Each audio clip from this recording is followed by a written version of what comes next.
is Wednesday, September 2nd, 2020. Coming up on Roland Martin Unfiltered, black business leaders have endorsed Joe Biden and Senator Kamala Harris. We'll talk to the head of the Black Economic Alliance about their endorsement. A new report shows that in 2019, Georgia probably removed the voter registrations of nearly 200,000 voters in error. Greg Palast is here with those details. A group of black folks in Oklahoma, led by a 105-year-old woman, have filed a lawsuit demanding reparations for the 1921 Tulsa race massacre. We'll talk with their attorney. Also, a new round of anti-Trump ads, and plus we continue to memorialize the life and legacy of Chadwick Boseman. Folks, it is a jam-packed show. It is time to bring the funk on Roland Martin Unfiltered. Let's go. He's got it. Whatever the biz, he's on it. Whatever it is, he's got the scoop, the fact, the find. And when it breaks, he's right on time and it's rolling.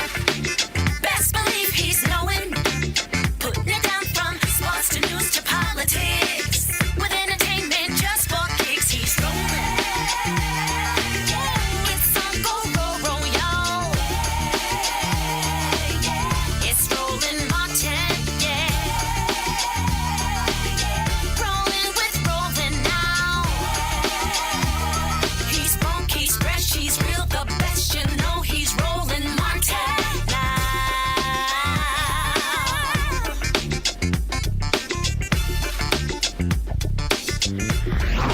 Martin. Black business leaders say a Biden-Harris administration will be better for African Americans than a Trump-Pence administration. The Black Economic Alliance issued their first presidential endorsement since its founding in 2018. Joining us now is the executive director of the Black Economic Alliance, David Clooney. David, how you doing? I'm well, Roland. How are you? All right, so when you talk about this particular endorsement here, let's talk about economics. And that is, Donald Trump makes the argument that he has done more for black people since Abraham Lincoln. We know that's absolutely false. I've heard some people say, hey, the tax cuts have been a boon to black businesses, so why is the Black Economic Alliance endorsing Biden-Harris over Trump-Pence? So the Black Economic Alliance, a group of black business leaders, is endorsing Biden-Harris because we've been working with the campaign over the last few months. We've seen them beef up not only their campaign staff and hiring senior black folks like Simone Sanders, Karine Jean-Pierre, having Cedric Richmond, Congressman Cedric Richmond, the former chair of the CBC, Congressional Black Caucus, as their national campaign chair, but also in working with us and getting the input of other trusted black-led organizations and figuring out how their plans can be tailored to close the racial wealth gap. If we want to talk about the 2017 tax plan, let's talk about opportunity zones, for example. That program was meant to drive investment to underserved, disinvested communities, particularly communities of color. In fact, it is largely served as a boon to developers who were doing real estate deals in gentrifying neighborhoods already. There is a significant need for reform, and that's one of the many things that Joe Biden put out in his racial equity plan as the fourth pillar of his Build Back Better. But if you talk to the Trump people, they say, hey, $75 billion has gone to these opportunity zones. I have been asking them for the data saying, show me how that actually has benefited African Americans. They can't do that. And so you're saying y'all analysis is that when he touts those opportunity zones, that has not been helpful to black folks. Our point is the opportunity zones has the right purpose in trying to drive more investment to these communities. We're saying that the way it is structured is in need of reform because it does not apply enough restriction and specific requirements that make sure that the benefit goes to the community that are meant to benefit from this plan. So beyond the economic zone, what opportunity zones, what else are you saying to African Americans, black business owners? Why a Biden-Harris administration will be better for black people economically than Trump-Pence? Great question. So at the Black Economic Alliance, we focus on work, wages, and wealth.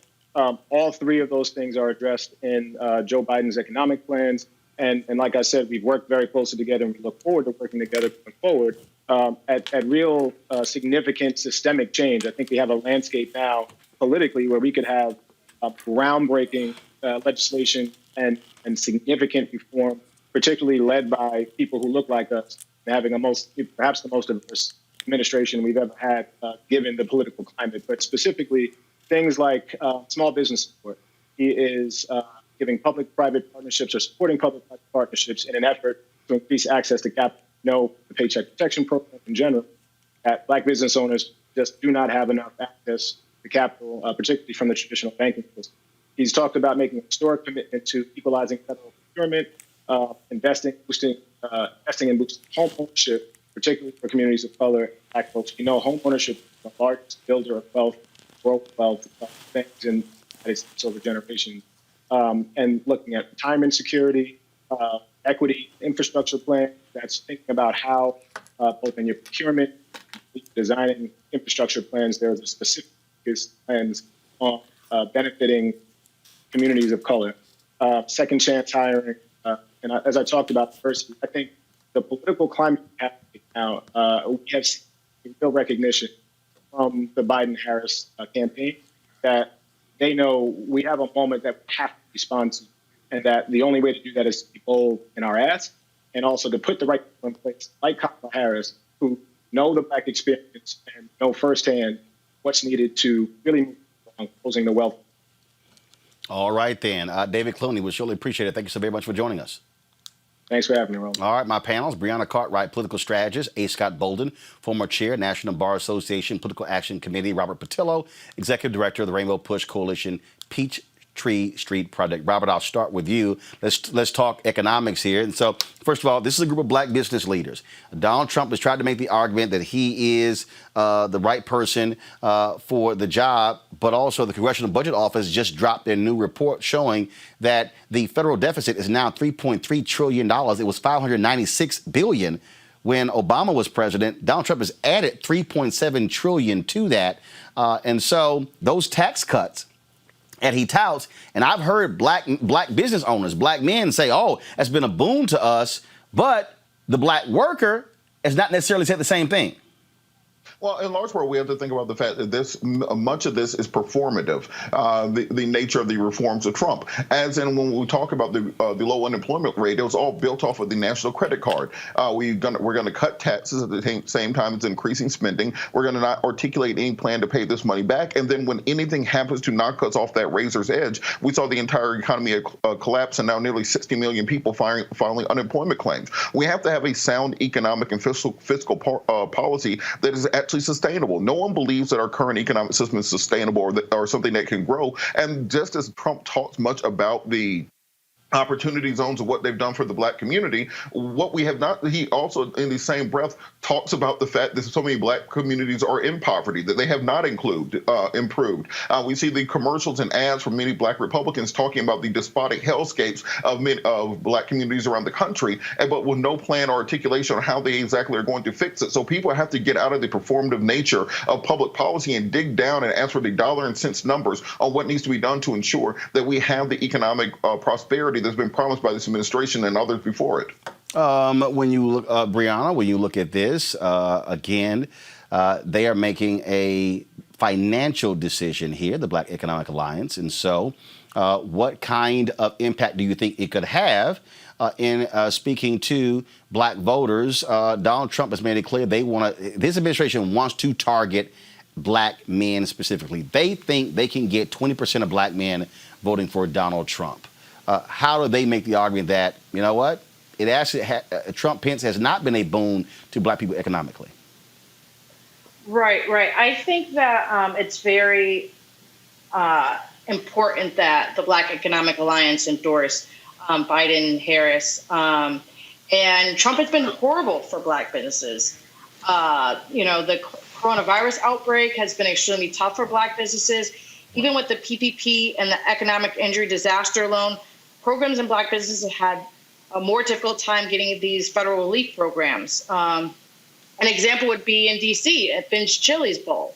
And so it's been an iconic place for Black people in D.C. for over 60 years, and they almost didn't survive because of the wait time for the PPP loan. They were so strapped for cash, they closed all locations except one. And so that shows you how Trump hasn't been good for Black businesses.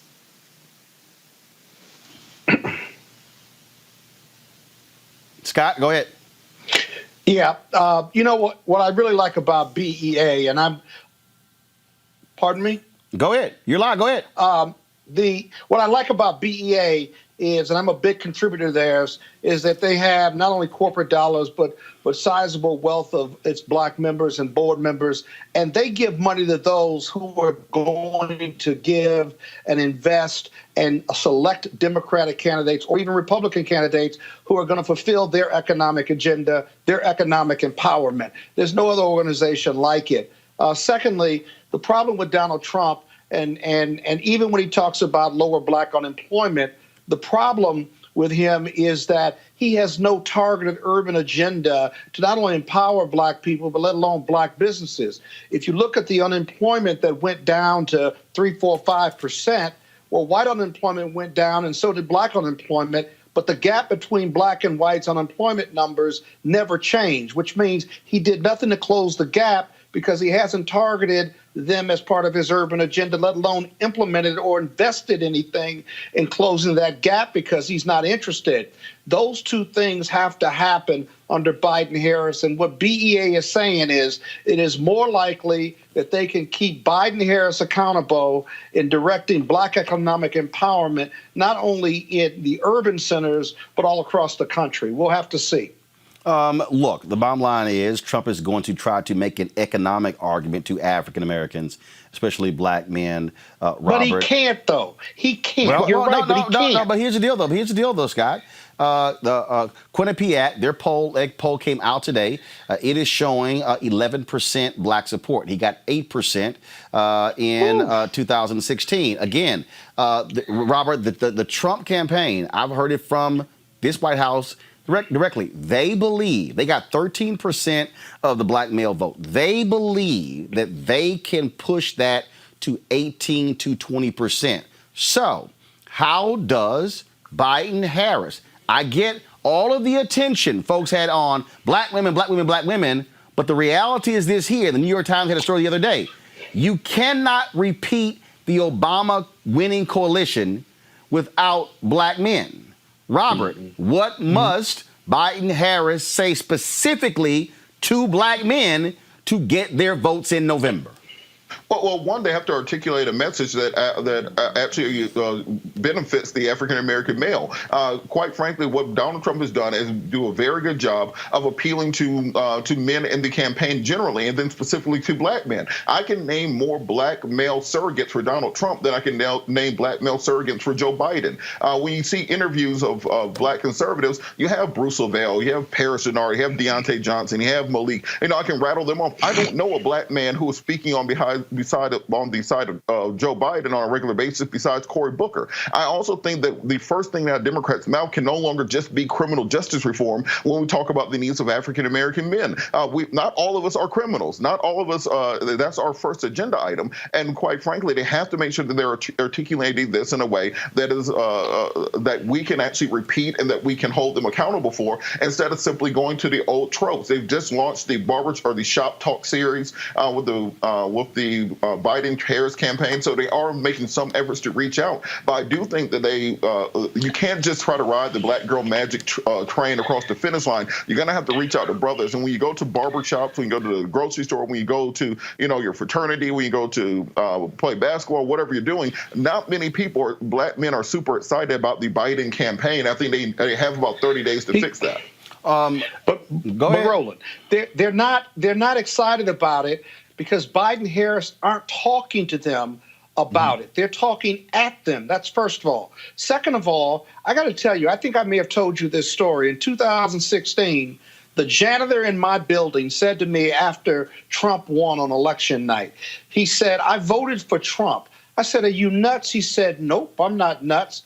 And then he told me, he said, I'm pushing this broom because an illegal immigrant came in and took my construction job. And the only person that's speaking to that, because I'm still pushing this broom, is Donald Trump. Hillary Clinton never spoke to me about that, or at least I wasn't convinced that she was talking to black men about that, and I lost my job. In that narrative that he shared with me was not only eye-opening, but I tell you what, Biden and Harris better address and talk to black men about that issue and other issues that are affecting them and their ability to provide for their families, as well as to be economically empowered based on voting for them. I haven't heard that yet, but that's where that 11 to 13% is coming from of black men who supported the Trump ticket. Well, I'll tell you, Breonna, first rightfully of all, or wrongfully, by here's the the way. deal. Rightfully or wrongfully. You absolutely have to have surrogates out there talk about those issues. And look, and I hear your point, Robert, but the reality is Congressman Cedric Richmond has been out there, Congressman Jim Clyburn. But you also have to go outside, Breonna, of members of Congress. You've got to go to individuals who are business owners, individuals who are out here, who can talk a narrative, who can also speak speak to those issues. Robert is right. I mean, here's the deal. There are a bunch of us who never been involved in the criminal justice system. So so you can't say criminal justice, mass incarceration, think you're just talking to black men. No, you have to articulate a much broader message. And that, again, that's what they're going to have to figure out. And they got to get it done because Joe Biden cannot afford slippage. He has to be able to have the kind of coalition that's actually going to achieve it. Breonna, go ahead.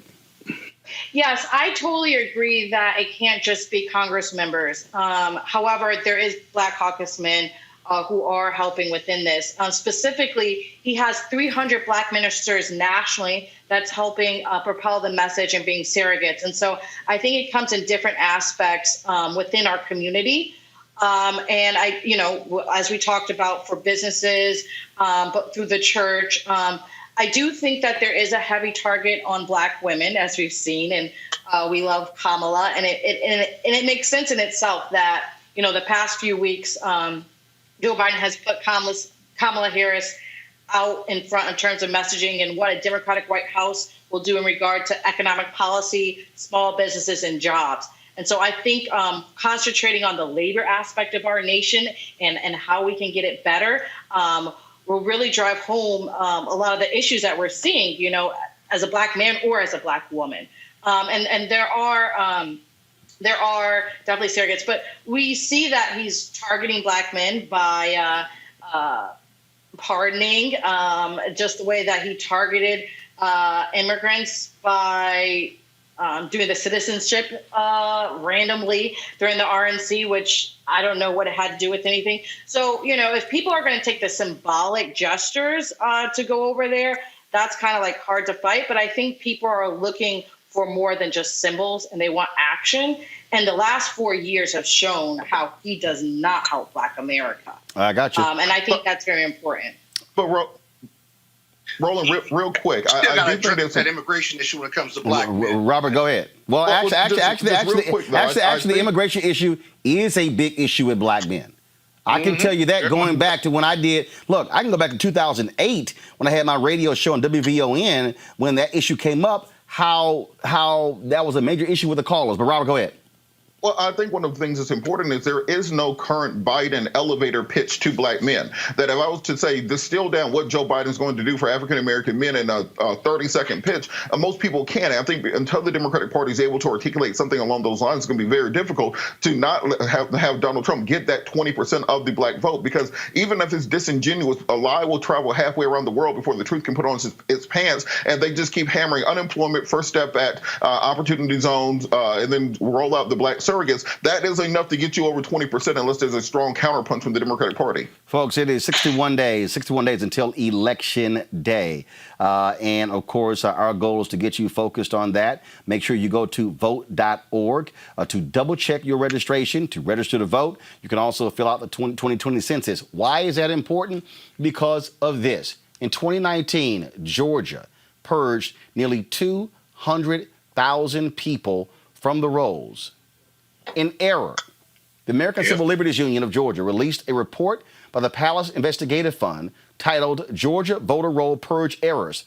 The report concluded that the state has incorrectly removed nearly 200,000 Georgia citizens from the voter rolls in 2019. The state's removals are likely to affect the most vulnerable. Joining us right now is Greg Palast.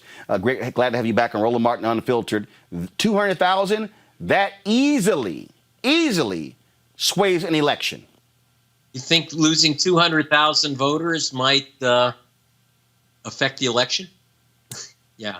In a massive way. Exactly. And I'm going to tell you something else. I know you'll be shocked to hear this, Roland, but of the 198,000 people that they've wrongly removed, overwhelmingly young people and voters of color. So, you know, are you shocked? No, I'm not shocked. In fact, when you talk about those young voters, I have been telling civil rights groups when they've been talking about voter suppression, don't just talk about it in the framework of just people of color. They've got to be telling white folks who are young, hey, they're targeting you too. In 2012, a county clerk in Wisconsin admitted moving an early voting location off of a college campus because too many of those young whites were voting Democrat, and she moved it to a far out place, which made it harder for them to be able to get to. We've seen the same thing happen in North Carolina. And so I've said to young white folks, y'all are part of voter suppression as well. So that's also why I keep telling people they have to check their registration, Greg. Go to vote.org to double check it, because the problem is, and give us your site as well, because people are assuming, oh, no, I'm good. And I'm like, no, you got to double and triple check because they might screw you. Well, if you are in Georgia, I really want you to go to this website. Now, pay attention. It's savemyvote.org. Excuse me, savemyvote2020.org. Savemyvote2020.org. Yes. Got it. You can also go to my name, gregpalast.com, and we'll link you through. Look, here's what they did. They said all these people moved. 300,000 people. Well, where are the moving trucks, Roland? Atlanta should be emptied out if all these people left. So I was suspicious. So I hired the post office's experts. The post office has people that are licensed to go through address change. The state didn't use the people that the post office licenses to tell you where people live for sure. And by the way, that's in the law. But, you know, what does the federal law mean in Georgia? They've ignored it. As far as we could tell, they found these addresses, I don't know, in a cereal box or something. But all I can tell you is they have very effective at removing voters of color and young people. And 200,000, yeah, that's going to affect November. I'm very worried that people think that they can vote. Because remember, if you're purged, that is, you're erased from the voter rolls. And it's in Wisconsin and Georgia and Michigan and many, many states. But if you're purged, you're not getting that mail-in ballot. You can't mail in your ballot if it's not mailed to you. And that's part of the trick. And most people have no idea that they've lost their right to vote. Yep, absolutely. Well, and we see, again, how they're playing games with it. We're seeing right now what is happening. Look, the Republicans, and I have no problem saying it, they want to shave off thousands of votes because they know they're not growing their party. If they can depress turnout, 1, 2, put all these barriers in place, 3, we see what's happening with the post office, and then even if people do vote, they're going to be looking for every single error. I've got folks now, Greg, who are saying, Democrats, forget mailing your ballot, strap up, get fully loaded, and vote in person because they're going to be targeting those mail-in votes. Yes. Let me explain something. 22% of all mail-in ballots never get counted, Roland. That's the MIT study. 1 in 5 ballots don't get counted. Now, there's ways for you to avoid having your ballot canceled out on you. Number 1, make sure you're registered. You're not getting that ballot if you're not registered. 1 in 10 people who ask for the ballot don't get them or don't get them on time. So ask, like, right now. Yep. Like right after this program, you go and ask for your mail-in ballot if you want it now, and you mail in at least a week and preferably 2 weeks early. And then if you have healthy friends, they should go in and be poll watchers for the vote count, because you're right about something. When ballots are mailed in, about 1 in 8 mail-in ballots is challenged. They don't like your signature. 100,000 people lost their vote for postage due. In fact, signature, 141,000 ballots were thrown out because of suspect signature. Now, were there 141,000 fraudulent, felonious forgers who stole ballots and forged your signature? No. No one, not one person was arrested for forging an absentee ballot, but they disqualified 141,000. Be very careful how you fill it out. My sister, who's a lawyer, lost her vote, her mail-in vote, because she didn't properly fill in the bubble next to her candidate. Wow. Follow the instructions. And in many states, by the way, you're going to have to have a witness. In Alabama, 2 witnesses, or you're going to have your ballot notarized. So you might be right that the best thing, if you're safe enough, if you are young enough, healthy enough, bring your hazmat suit and an umbrella and some food and get ready to wait 4 or 5 hours in that line to vote. But I would rather you vote early when there's no lines. Yeah, right. Okay? Understand there's no lines in midweek when people are at the early voting stations. Almost every state has it. And a lot of states let you fill out an absentee ballot and then bring it in so you don't have to go through the post office. Get your ballot, fill it out, bring it in, put it in a drop box, your county elections office, or take it to the polling station midweek during early voting. There's no one there. It's safe, it's quick, and you don't have 4 hours in line on Election Day. Greg Palast, I appreciate it. Again, go to gregpalast.com, GregPalast.com. If you are in Georgia, to double check to make sure that you have not been removed from the voter rolls. And is it SaveMyVote2020.org? Exactly. SaveMyVote2020.org. Okay. You got it right. All right. Greg, we appreciate it. Thanks a lot. You're the best, Roland. Bye. Thank you very much, sir. Robert, I want to start with you. You're there in Georgia. Stacey Abrams constantly talked about this in her race against Brian Kemp. This also, though, is not just Georgia. That lawsuit, when it came to purging people from the voter rolls, which the Supreme Court allowed, which they allowed to go through, which is interesting because when it came to the gerrymandering case, they said, hey, we don't have any role when it comes to political gerrymandering, but they allowed that to go through. There was a white guy who sued in Ohio, which opened the door to voter purges, where they say, hey, you haven't voted in 1 or 2 elections, we can remove you from the rolls. We have to get our people to be constantly in a state of mind, check your registration, because I had a frat brother who texted me, he voted in the primary this year. Watches this show. He's in Arizona. Went back. He wasn't on the voting roll. He re-registered. Well, Roland, on that point, I think part of what we have to do is look at what Republicans do. They are playing chess at a very high level. They plan these things out 5, 10, 15, 20 years ahead of time. We were fighting back when I was in college in Georgia, marching against the voter ID laws, fighting in 2010 against reducing the number of days for early voting, fighting against the restrictions on absentee ballots. So what we have to start doing is thinking about these things strategically and not figuring out 60 or 70 days before the election that the game is about to be rigged.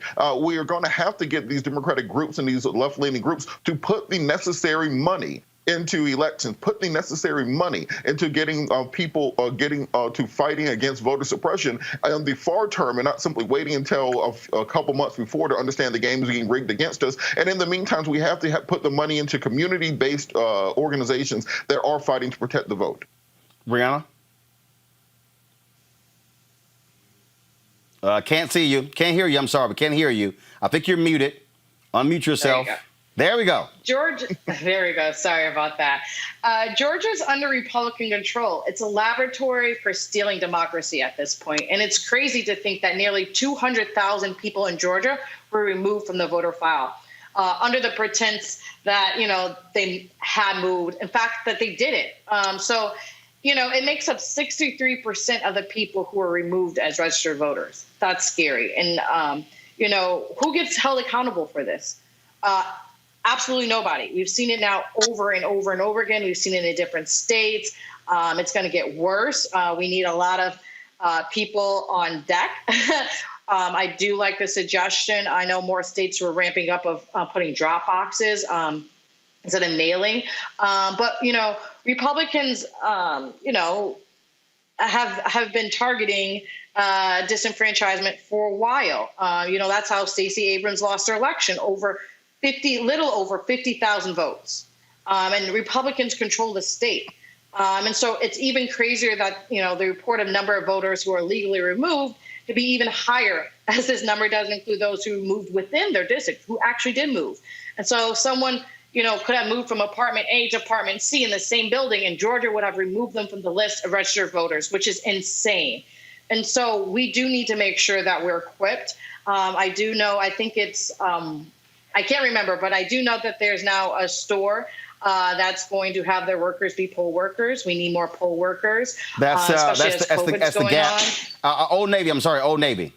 Old Navy, yes, absolutely, Old Navy, and that's very important because a lot of the people who were poll workers previously were old, and they may not be able to be around people as much. And it's very, very important to make sure that we're protecting the vote. There's people to make sure there's no voter intimidation.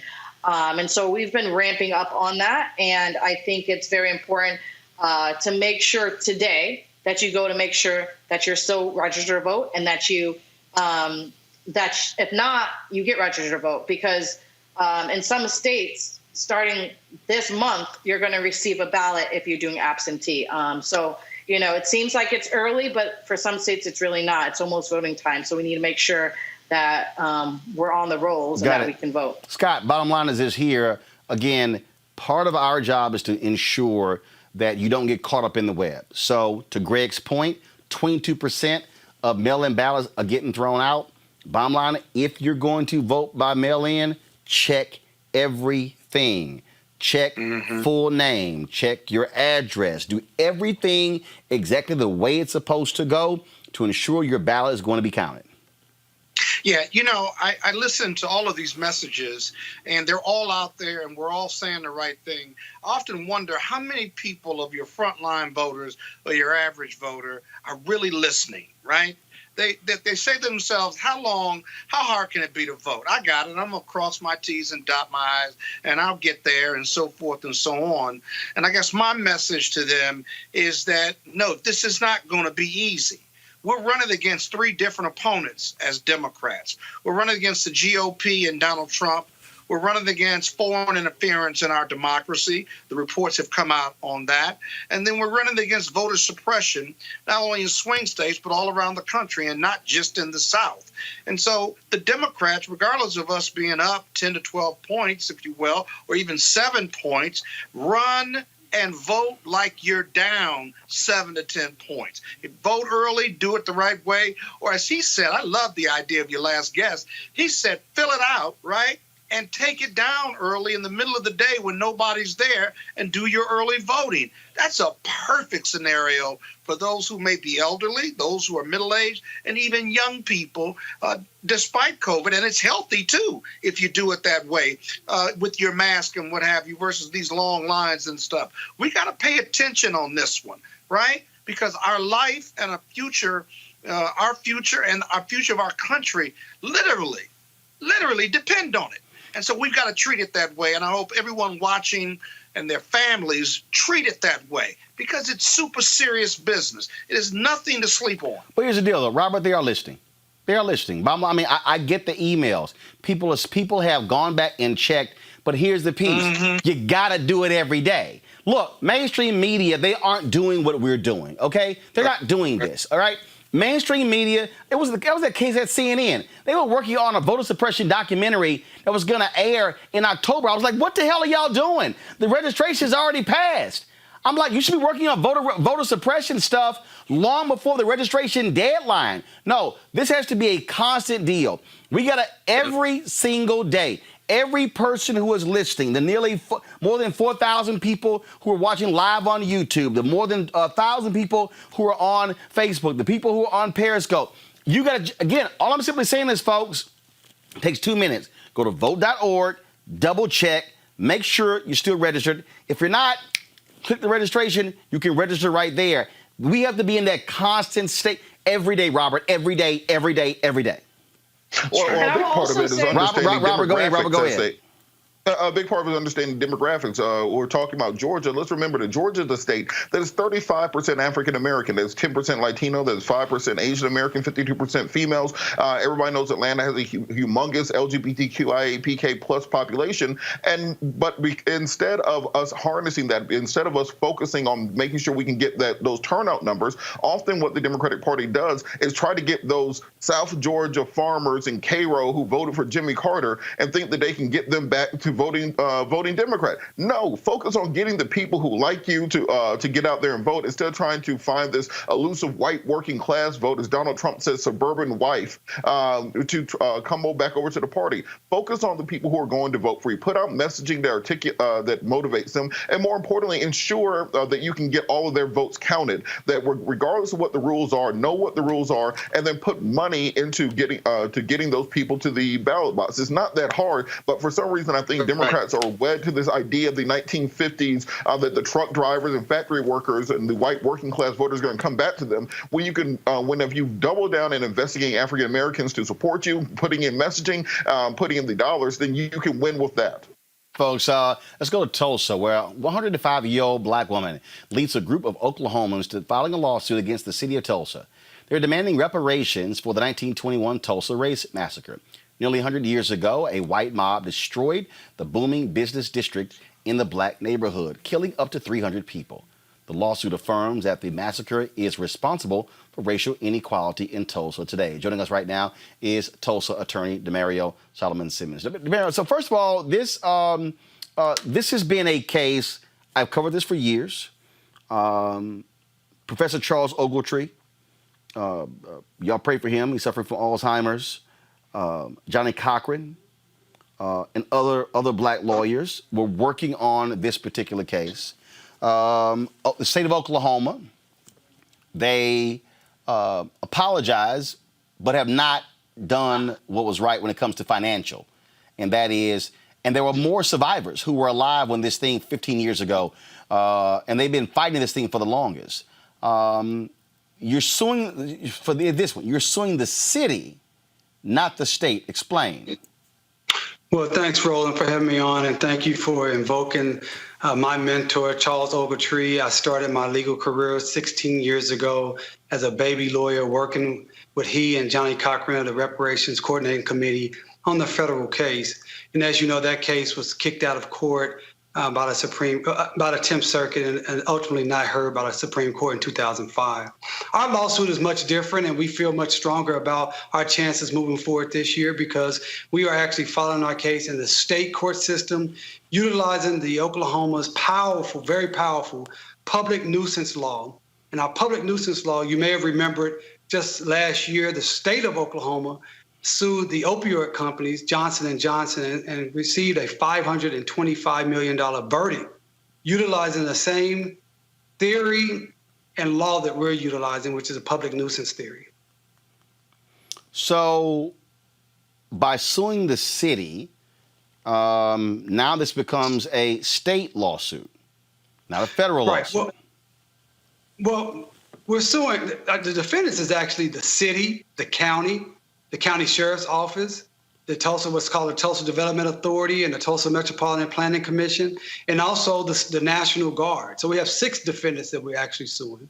And our theory is, again, it's under Oklahoma law. We have 2 claims. One is public nuisance. So basically it goes like this, Roland. They created a nuisance back in 1921 when they decimated my community, when they looted, burned, and killed and exiled thousands of my people.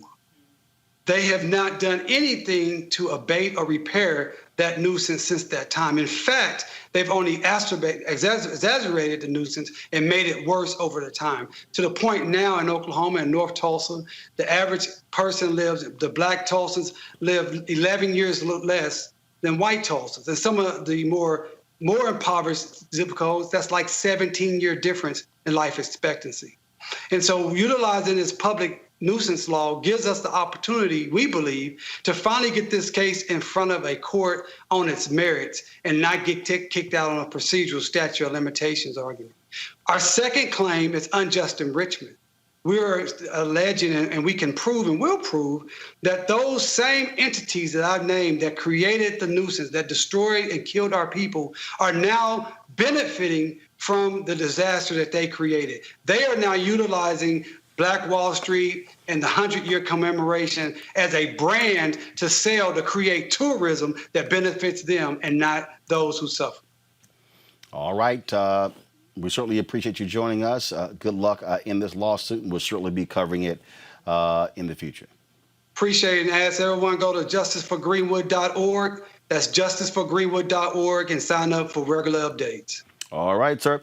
I appreciate it. Thank you so very much. Good to see you as always. Yes, sir. All right, folks, let's talk about this is quite interesting. William Barr, who is the Attorney General, did an interview on CNN where he basically said, y'all complaining about police brutality? This stuff happened to black people. It's not significant.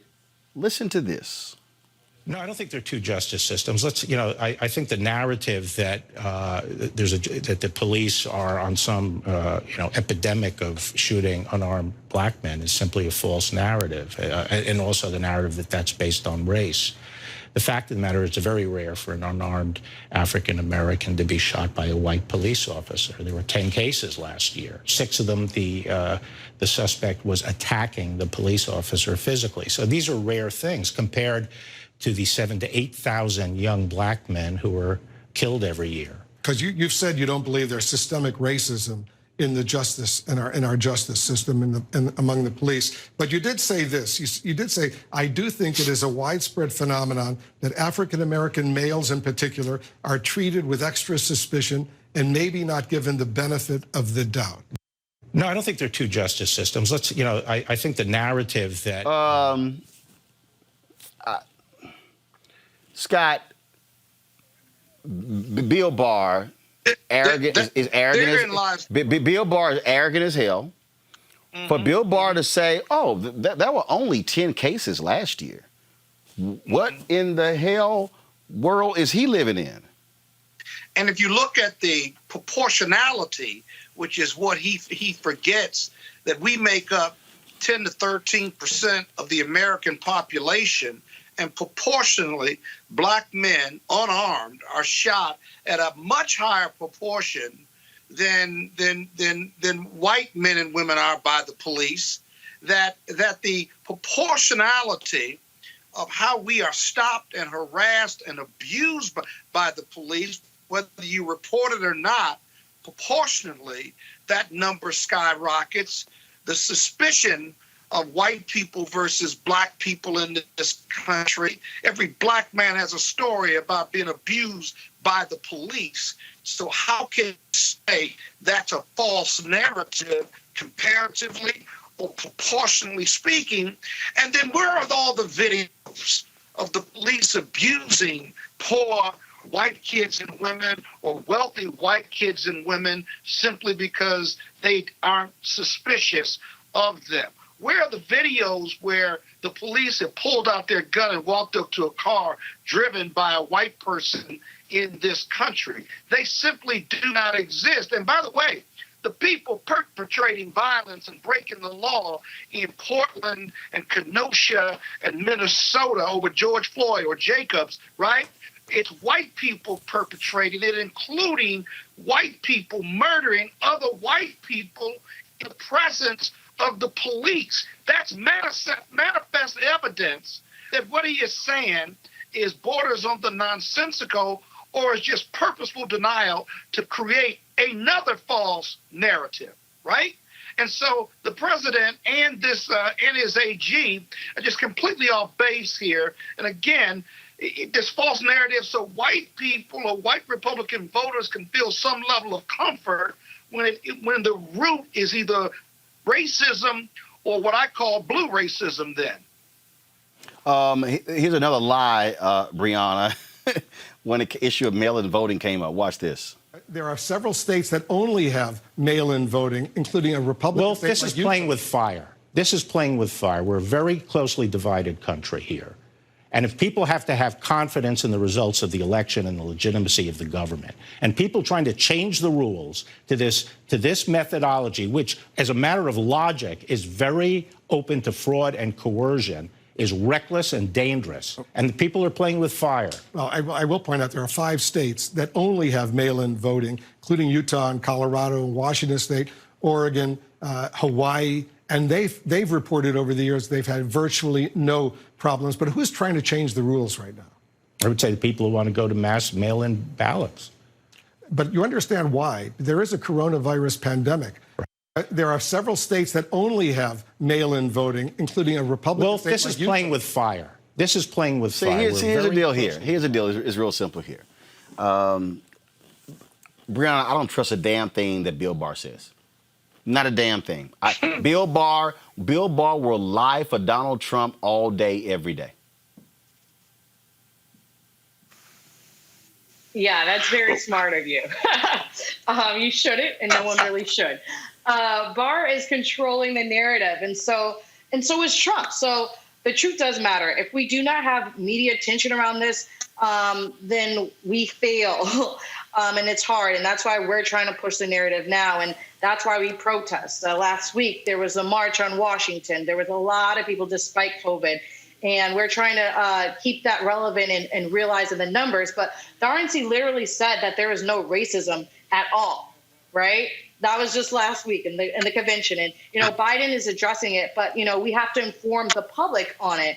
And there is an issue there. You said, it is 2 different worlds in this country, right? It's black and white. And unfortunately, one is unfairly treated. And so, those who feel threatened by racial integration of the suburbs is now finding gun violence as a solution to their unfounded fears of the other attacking them. And so, since, that threat was directly stated by Trump, the idea that civil unrest, is not only a present danger, but justification of this use of lethal force by civilians is also the exact kind of fear tactic Republicans are talking about. So they say we're not racist, but they will also shoot you if, we'll shoot you if you come near us. So, they're saying one thing, but actions speak louder than words. Robert, Bill Barr, Donald Trump, before them, Jeff Sessions, they made it perfectly clear. They did not want to have these police consent decrees. They said, it was just causing too much more morale problems for the officers. This is why people do not trust this Department of Justice. Well, there's no reason to trust this Department of Justice. Let's understand something. That to Barr's statement about this narrative, what narrative means is your way of dismissing someone else's lived experience. If you remember before the Me Too movement, when women would talk about sexual harassment and rape and workplace allegations, it was called a narrative. So he's trying to say that these lived experiences that African Americans and in particular African American males have had somehow don't exist. I don't have any black male friends who haven't either been in the back of a police car or who have not spent a night in jail. I'm talking about doctors, lawyers, engineers, IT specialists, so on and so forth. So when he says that only 10 people got killed by the cops, that doesn't account for the thousands who were harassed, who had guns put up to their head, who were stopped and frisked, who have experienced the unequal nature of this criminal justice system. These shootings on video are just the ones to get the national attention. Most of these never ever get reported to police. So whereas Republicans can talk all they want about opportunity zones and about what they did with the First Step Act, and you can have the performative justice of pardoning black people on television, when you come directly behind that and dismantle their lived experiences by simply saying that it's only a narrative that black people are experiencing violence and experiencing an unequal criminal justice system, it takes away all credibility from the performative justice which you just put out there, because all of us as African American men know that is the reality of the system, and anybody who denies it is implicitly embracing white supremacy and racism.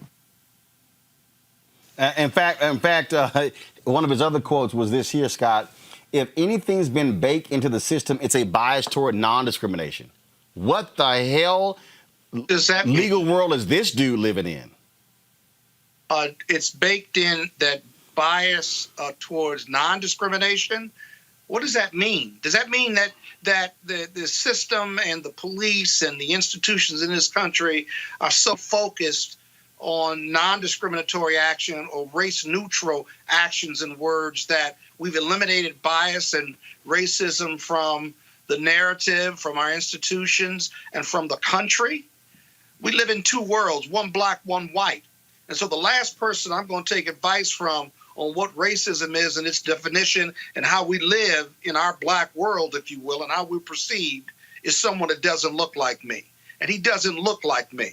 And people who haven't lived in our world, whether you're part of the working rich or the poor and the disenfranchised, you have zero capability of telling me about my life, what racism is, and what I ought to be doing or not doing about this racism narrative that white America wants to deny because they see a black president, or they see Oprah Winfrey, or they see these images of exceptions to capitalism and racism and all that comes with it. They think they've made it. These people have made it because there is no racism.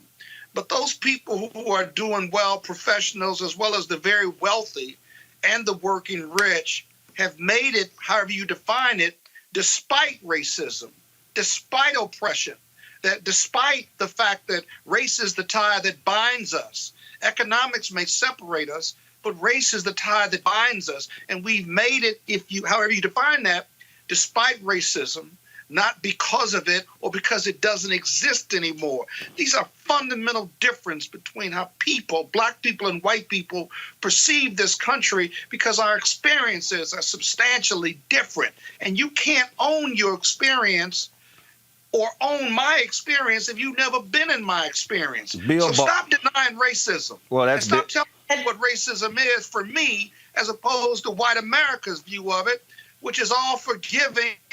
And that was a long time ago. And why should I pay for my ancestors? I want to fix what your ancestors did to me. I don't want you to forget about it.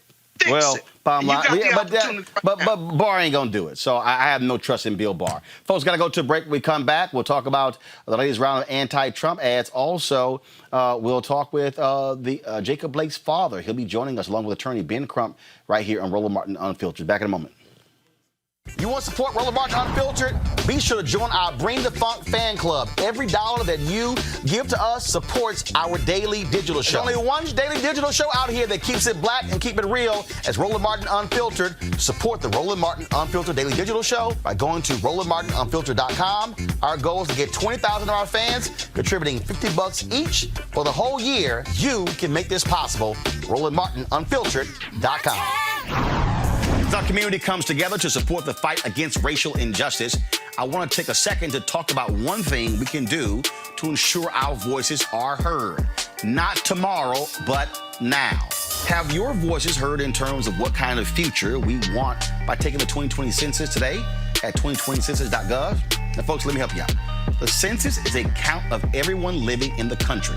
It happens once every 10 years. It is mandated by the U.S. Constitution. The thing that's important is that the census informs funding, billions of dollars, how they are spent in our communities every single year. I grew up in Clinton Park in Houston, Texas, and we wanted new parks and roads and a senior citizen center. Well, the census helps inform all of that and where funding goes. It also determines how many seats your state will get in the U.S. House of Representatives. Young black men and young children of color are historically undercounted, which means a potential loss of funding for services that helps our community. Folks, we have the power to change that. We have the power to help determine where hundreds of billions in federal funding go each year for the next 10 years. Funding that can impact our community, our neighborhoods, and our families and friends. Folks, responses are 100% confidential and can't be shared with your landlord, law enforcement, or any government agency. So please take the 2020 census today. Shape your future. Start at 2020census.gov. Uh-oh, Donald. Bad news. The ratings are in for your convention. It's not pretty. Biden had better ratings than the president last night. Joe Biden beat you.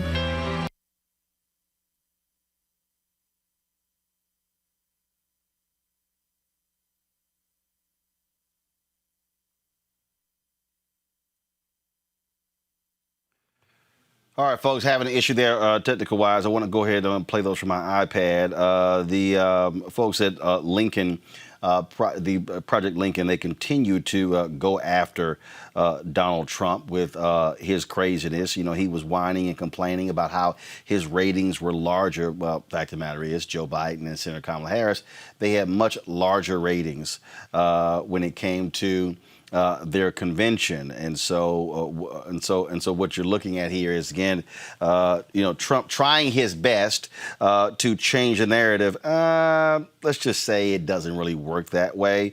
And not only that, but this is also, here's Joe Biden again hitting Donald Trump on this whole issue of America with Trump in charge. Go. Rioting is not protesting. Looting is not protesting. It's lawlessness, plain and simple. And those who do it should be prosecuted. Fires are burning, and we have a president who fans the flames. He can't stop the violence because for years he's fomented it. But his failure to call on his own supporters to stop acting as an armed militia in this country shows how weak he is. Violence will not bring change. Will only bring destruction. It's wrong in every way. From the beginning on that one right there. If I were president, my language would be less divisive. I'd be looking to lower the temperature in this country, not raise it. Donald Trump. We're going to pull it out, folks. We're going to pull it out. So that's part of the Joe Biden ad. Robert, I want to start with you here. New York Times is reporting that Joe Biden is going to come out with a new ad decrying looting and rioting, a $45 million spend. Are Democrats playing right into the hands of Republicans? Donald Trump apologizes for nothing. Donald Trump does not, say, first of all, let me just do this here. I'm going to play the rest of this ad, then I'm going to come back to you. Go pick it up, y'all. Change will only bring destruction. It's wrong in every way. If I were president, my language would be less divisive. I'd be looking to lower the temperature in this country, not raise it. Donald Trump is determined to instill fear in America, because Donald Trump adds fuel to every fire. This is not who we are. I believe we'll be guided by the words of Pope John Paul II, words drawn from the scriptures. Be not afraid. I'm Joe Biden, and I approve this message. So, Robert, he's going to come out with a new ad decrying looting and rioting. Does that not play into the hands of Republicans? Because Republicans always, oh, Joe, you got to decry that. Donald Trump stood in front of the cameras and literally defended a 17-year-old white kid who killed 2 people in Kenosha. Look, that's the stupidest thing I've heard from a campaign. What they need to do is hire some more black folks to do strategy, not just to send emails or to hold town halls. You need to have some black strategists on staff, on payroll, 6-figure jobs, black consultants who are cutting these media and ad buys. Because let's understand something: the MAGA is not a campaign; it is a culture. Donald Trump is leading a culture. He's leading a brand. The MAGA brand is: I do not apologize. I do not listen to scientific information. I do not care about your feelings. It's about defiance. It's about contrarianism. It's about don't tread on me. And when you say I'm going to apologize for the burning and looting and protesting, you're forgetting the reason for the burning, looting, and protesting, which is George Floyd was killed months ago, and we have had no federal legislation to address police brutality. That throughout this entire summer of demonstration, we have seen nothing on the state level, on the local level. We've seen nothing being done. That's the reason people are marching and protesting and rioting and looting, because nothing is being done. So instead of addressing the symptom, what you need to be doing is putting out and articulating a message on what you will do on day one. Day one, the minute your hand comes off of that Bible, there should be a executive order in place that addresses police brutality. That is what we need to address. The looting and rioting is a symptom of that. And by apologizing for coming out with an ad buy on that, you are wasting your money, because the people you're trying to appeal to, those suburban housewives that you think that Trump is, he's winning away from you with his Law and Order Nixonian 1968 messaging, guess what? They're never coming back. So you either get it's just like dating. You date the person who likes you. Quit trying to convince the pretty girl that that you're good enough for her. All she's going to do is settle. Get out there and you get the person who likes you, and you pay attention to them. That's not what they're doing, and that's how you end up losing elections that should be a layup. What you look at, but Breonna, what's deal is he is talking. First of all, he ain't talking to us. He is talking to white voters in Pennsylvania, Wisconsin. He's talking to white voters in Minnesota, Ohio. That's who he's talking to. He's targeting those white voters because Donald Trump is targeting those white voters by saying, oh, suburban women are just scared. Look what they're doing. That's what he's doing. But by doing that, does he play right into the Republicans' hands? Because what's the next thing they're going to say he better apologize for? He better criticize. They apologize for nothing. Yeah. So I think overall Biden's message is on point. And we do see the issues of the Barrs and the Trumps who just want to dismiss versus discuss. And so, you know, I do believe that the whole Trump is awful, we finally need to get rid of this orange clown is not enough. And the reality is Joe Biden is elected with a Democratic Congress. Within a year, America will have a $15 an hour minimum wage, the most significant expansion of federal aid to childcare since Head Start was founded. The massive investment needed to retrofit our country 100% towards clean energy by 2035. The most significant infrastructure bill in 30 years, and healthcare coverage expanded to literally millions of more people. And so collectively, those things will make tens of millions of lives better, raise millions of workers out of poverty, save hundreds of thousands of people from early deaths, and improve the childhoods of millions of children. Not to mention possibly help save our species from extinction. So that's why we need to vote for Biden, not just because Orange Man is bad, right? And so I do think that's very important to press those points. Let's go to back to those ads. Go ahead and press play. Uh-oh, Donald. Bad news. The ratings are in fear convention. It's not pretty. Biden had better ratings than the president last night. Joe Biden beat you. By a lot. The TV president, the reality TV president who sold himself as a showman. Below Joe Biden and Kamala Harris. And these two? Is yet to come. Embarrassing. Democrats beat you in ratings every night. Except one. When your wife was giving a speech. Ouch. That's gotta be awkward at the dinner table. Even Fox said you were low energy. You didn't seem to have the bite. He was, I think, a little flat. We know it's different now. You're tired. It's hard to keep your ratings up. You used to get applause. Now, get ready to hear. You're fired. Project is responsible for the content of this advertising. Donald Trump is panicking, finding any excuse to show up in military communities. He knows if elections were held today, he'd lose the military vote in a landslide. 60% of active duty officers disapprove of his presidency because Donald Trump disrespects those who serve. He's not a war hero. He's a war hero. I like people that weren't captured, okay? Our troops are in more danger today because of Donald Trump's betrayals. He abandoned our Kurdish allies in Syria, playing into Russia's hand. He wouldn't stand up for our troops when Putin put bounties on their heads in Afghanistan. His weakness emboldens the enemy. Now, Russia is directly engaging U.S. troops, slamming into our patrols in Syria, intercepting our bombers, and flying their bombers dangerously close to American airspace. Trump's refusal to defend America's national security is dangerous. His refusal to stand up for our troops is humiliating. His threat to deploy active duty troops against American citizens is unconstitutional. So when it comes to the military vote for the next commander-in-chief, Trump's not leading, he's losing.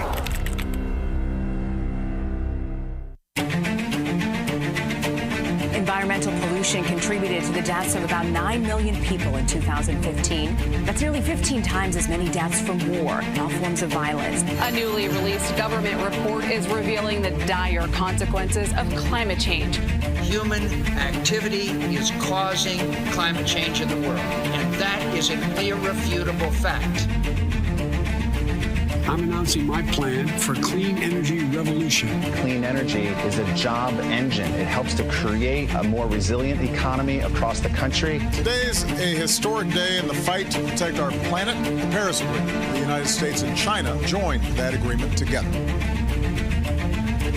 The United States will withdraw from the Paris Climate Accord. So Obama's talking about all of this with the global warming and that. A lot of it's a hoax. It's a hoax. I mean, it's a money-making industry, okay? It's a hoax. The Trump administration has withdrawn California's ability to set its own fuel economy standards. The windmills.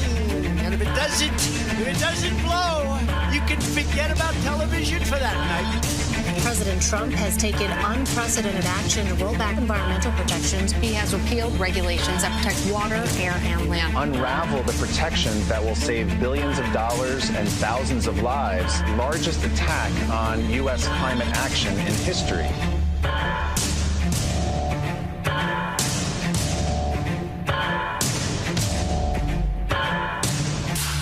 The environment's very important to me.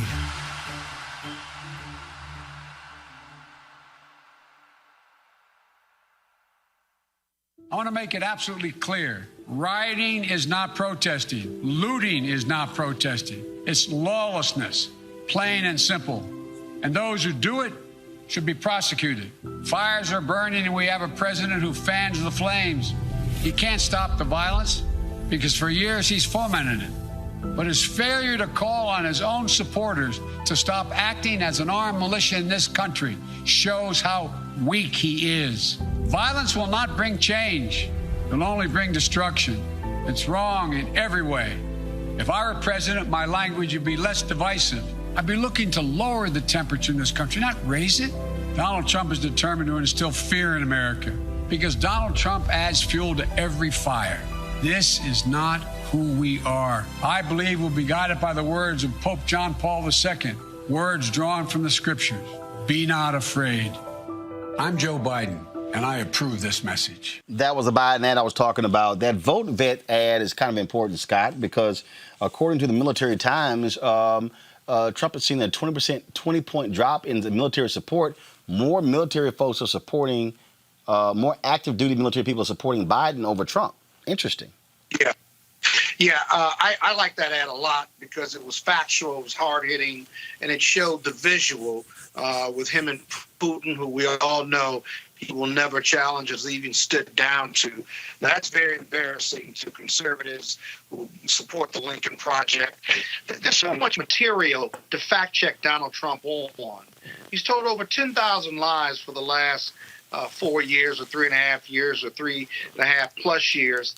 And so it's a matter of really organizing it more than anything and reminding the people, whether they're suburban women or the elderly in Florida who are suffering from COVID or the suburban educated women. I do think you have to go after those if you're showing that he's losing that support. The majority of white Americans aren't going to support him as a Democratic candidate because the majority of white Americans think the Democrats, when they talk about jobs and they talk about the environment and they talk about criminal justice reform, don't think the Democrats are talking to them anymore. They think they're talking to people of color and women of color. And so that's okay. We're not going to get every white voter, but if you're losing suburban white women who don't feel safe because of Donald Trump, you've got to remind them that this is Trump's America. It's so easy to fact check him because he lies so much. Even if you were to interview him, you just say, well, who are you talking about? What are you talking about? And you can see even the Fox reporters who interview him, who are friendly interviewers, thinks he's gone off the rail. If you look at the Laura Ingraham interview, it was pathetic, if you.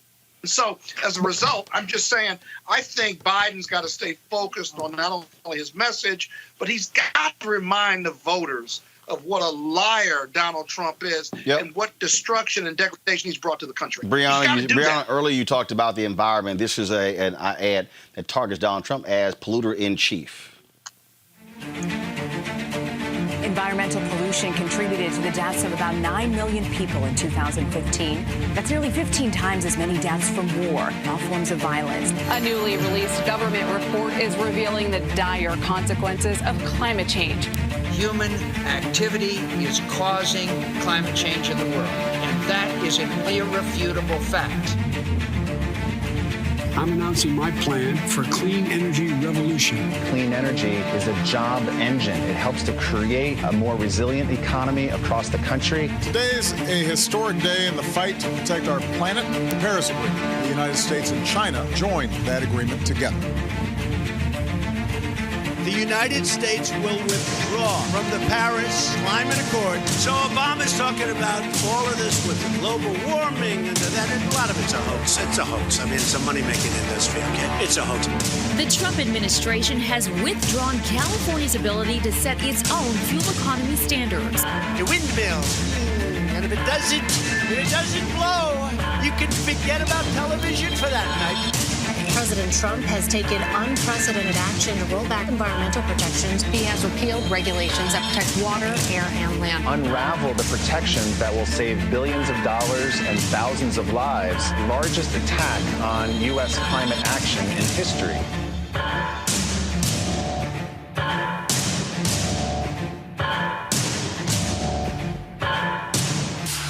The environment's very important to me. Brianna, will the environment be an issue? Is it an issue? Or are you going to have folks who say, as long as I'm making money, I'm good?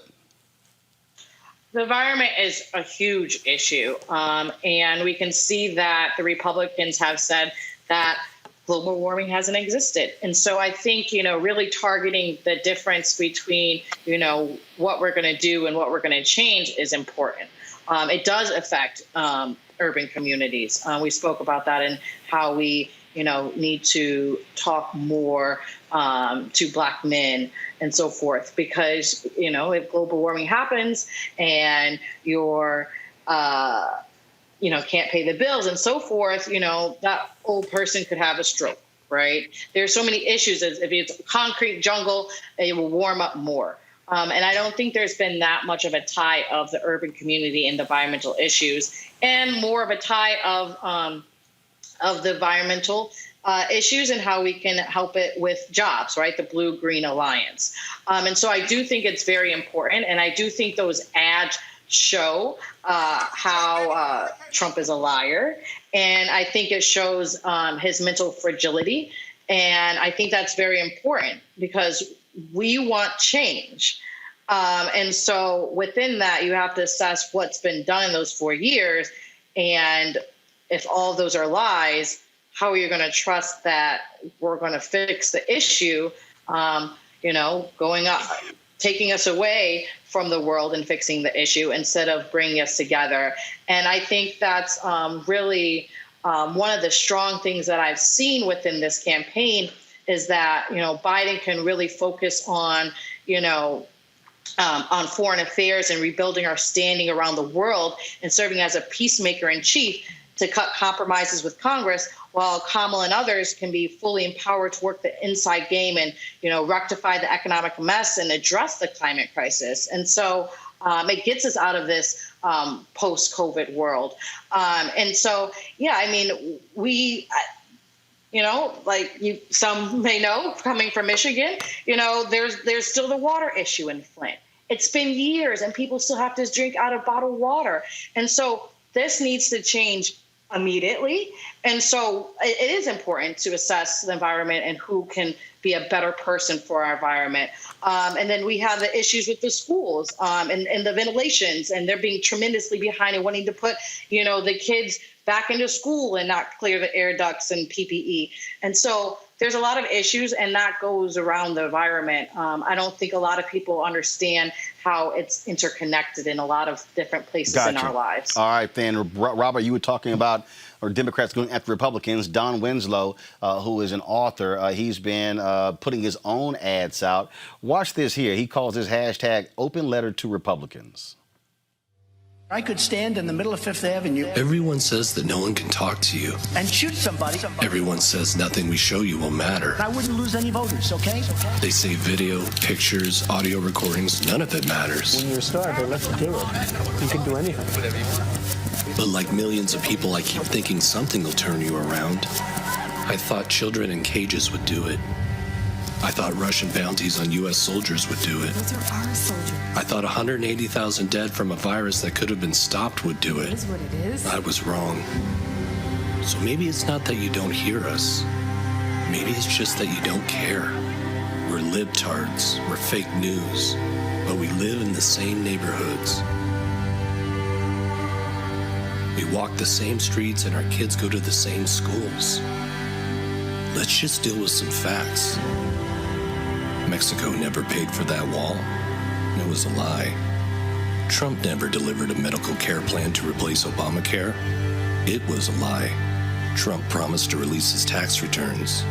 That was 4 years ago. What the hell is in those taxes? Just another lie.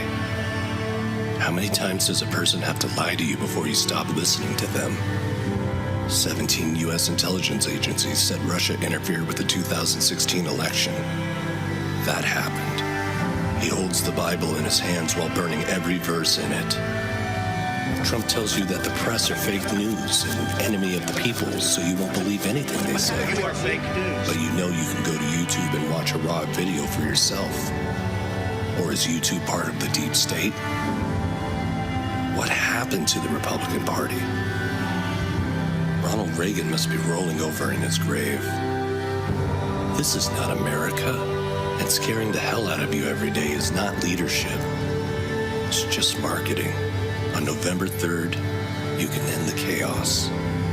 You can tell your friends and family that you voted for Trump, even when you voted for Joe Biden. Thanks for your service. No one will ever know. Think about that.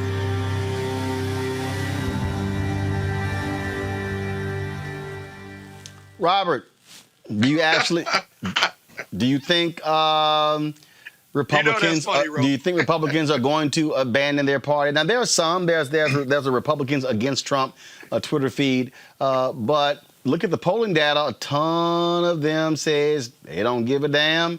They gonna stand right with him, the Republican Party. Man, hell no, the Republicans ain't leaving Trump.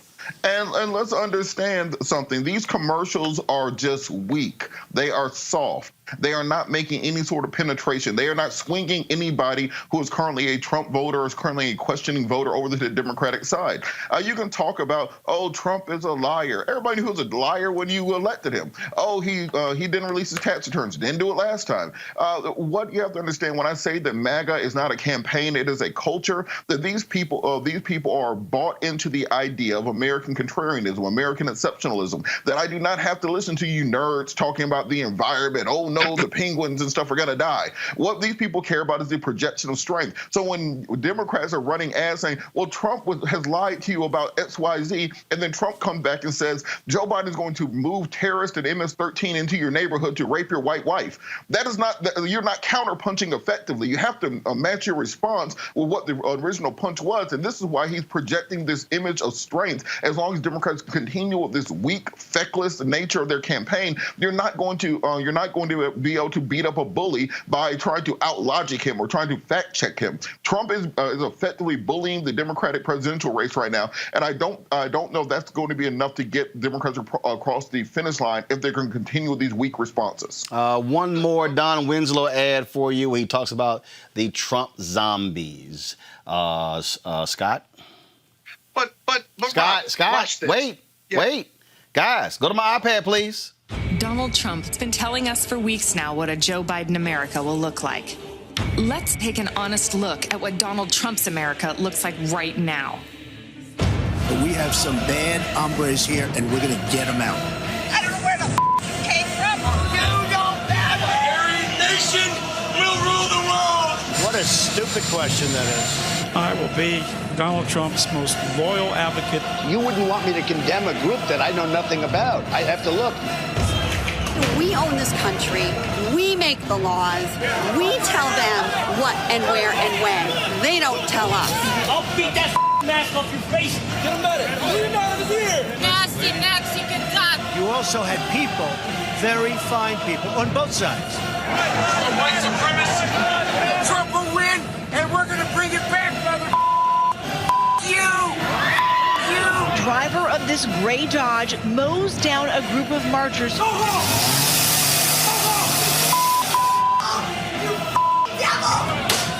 I protest face coverings. I am a healthy American.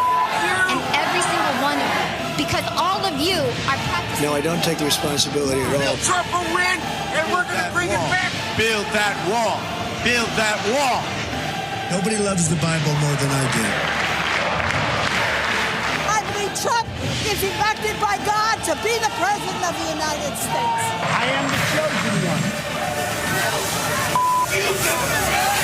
We will make America great again. I could stand in the middle of Fifth Avenue and shoot somebody, and I wouldn't lose any voters, okay?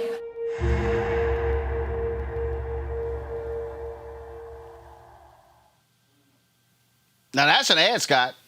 Now that's an ad. Now we got a fire. Now that's a fire.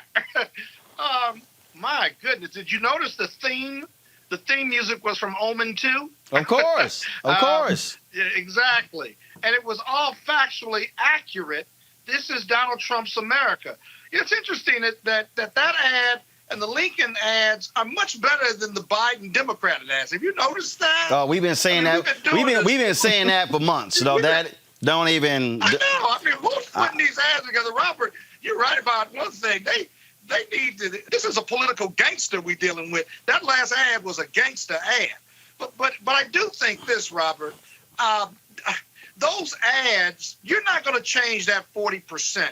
So that's baked in. He's not going to lose that 40%. We're not trying to get those. But if you are losing independents and the elderly and the Lincoln Republicans that are out there, that's what the Democrats are going after, reminding them of the lies, reminding them of all of this negative material. It's so much. You got to organize it and stuff. It's not like a normal election. And so those independents, those educated women in the suburbs, those elderly voters, those who took a chance on Donald Trump, right, as independents, you can get those. You may not get the majority of them, but you can get those. If you look at the polling, and I've looked at a lot of polling across the board where you're averaging them in and out and stuff, the elderly vote in Florida is really important. He's still losing there. The military vote, as Roland said earlier, he's losing there. These suburban women voters, his message at the convention and after convention isn't working. There's a new poll out today. I can't remember who it was by, but it was on CNN, that whereby 60% of the Democrats are worried about the economy and worried about crime and racism and stuff, not Republicans. It's the Democrats. And so those persons that he needs to scare and get their vote, at least so far, his messaging isn't working, at least according to the poll. But Scott, on that same point, if you change the music on that ad, you can't tell the difference if that's a pro-Trump ad or an anti-Trump ad, quite frankly. And what I mean by that is that the way that we see that as being American chaos, as being white supremacists run wild, on the other side, the quote-unquote suburban wife, as Trump refers to them as, they see that as people standing up for their way of life. The new dog whistle they're using is Western civilization. We're protecting Western civilization from the mobs and from the hordes that are out there. And that looks like a pro-Trump ad to me. What I want to see is show me the ad. But to the 40%, hold on, Scott. Ad. Show me the but they're ad. Just as ignorant as Trump. Look, you can call them ignorant, but they get a vote just like you get. That ignorant redneck that you're talking about gets the exact same number of votes that you get. And quite frankly, show me the ad of any Joe Biden supporters being that enthusiastic about Joe Biden. Show me the ad of any Joe Biden supporter walking down the street holding a Biden-Harris flag, screaming at other people. You have to have that kind of energy. And what the Democrats are not doing, they're depending on Trump to energize their base. There's nothing that Biden is putting out to energize people in his base the same way that Trump has his people out there. Oh, but Trump can't grow. I agree with you. You need that Democratic energy. We've got to show that. No, that's not true. That's not true. Here's the deal. Trump can grow. White people can do what they did. Listen, Scott, listen. White people can do what they did in 2016. 53. They broke late. 53%. Okay, here's the deal. No, I'm not done. I don't use phrase like not gonna happen. You know why? Because his ass is in the White House. Look, Roland. Yesterday I was at the. I was with you that night. I don't. So you will never hear me say can happen because it did happen. And what I'm saying is this here. It ain't gonna happen. It's 60. No, I'm telling you. I keep telling everybody. I keep telling everybody. Ignore polls. Ignore. No. Ignore. Are humanly decent who believe in America, and I'm gonna tell you, they're gonna come out in droves and eliminate this mistake that they made. Scott, maybe you're that, Roland. Because if I don't believe that, if you don't believe that, right? Then we got to figure out what's next. It's not a question of about what you're saying. No. Listen, Scott. It's not a question of what I believe. It's what you do. And what I am saying is this here. This is what I'm saying, Brianna, Robert, Scott. I say, and I tweeted earlier. Matter of fact, let me tell you how much I tweet this. It's literally already pre-written in the notes section in my iPhone. I'm gonna go ahead and show you. Y'all see it, Henry? Let's see if it shows up. Give me a second. Right here. I leave this here so I can repost this sucker at any time. Ignore all presidential polls. Mobilize, organize, register, request mail-in ballot early. Vote on November 3rd. Go to vote.org to check your registration and get registered. Hashtag fire Trump in November. Hashtag fire GOP in November. What we cannot do 61 days out, and Brianna, you will get the last word on this. We cannot do this. We cannot say it's not going to happen. We cannot say, oh, they decent and they loving and they smart and they love America. We cannot say, oh, it's locked in. No, we have to operate as if Joe Biden is down 10 points and you got to hit every message, every point, counter every lie. Brianna, go ahead. And we are going to do that. That's all I'm saying. Brianna, go ahead. Brianna, go ahead. You just always. No, because you keep interrupting. Brianna, go. Brianna, you keep muting your. Gotta go. Stop, Brianna. You keep muting your button. I don't know why. Unmute your button. There you go. Sorry. Hey. Okay, Scott, stop talking. You know? Scott, stop talking. Brianna, Scott, mute your button. Brianna, go ahead. Yeah, no, I think that energy is very, very important. So I agree with you. Only poll that matters is the poll on Election Day. We've seen time and time again that these polls get it wrong. And so we need to really, put our blinders on and focus. So I do agree with that. I do think that there needs to be some sort of energy. We talked in the beginning about Black men and how it really, came out in droves for Obama, but also young people. We need to make sure that young people do not sit out. And that's the energy that the campaign needs to force people to want to go vote, to force people to understand that this change is needed, right? And so having more social media presence with young people, engaging them is very important because these ads really don't reach young people. No, go ahead. Well, actually, you said got it, so I was like, oh wait, he's gonna come across like Scott. No. Here's the deal.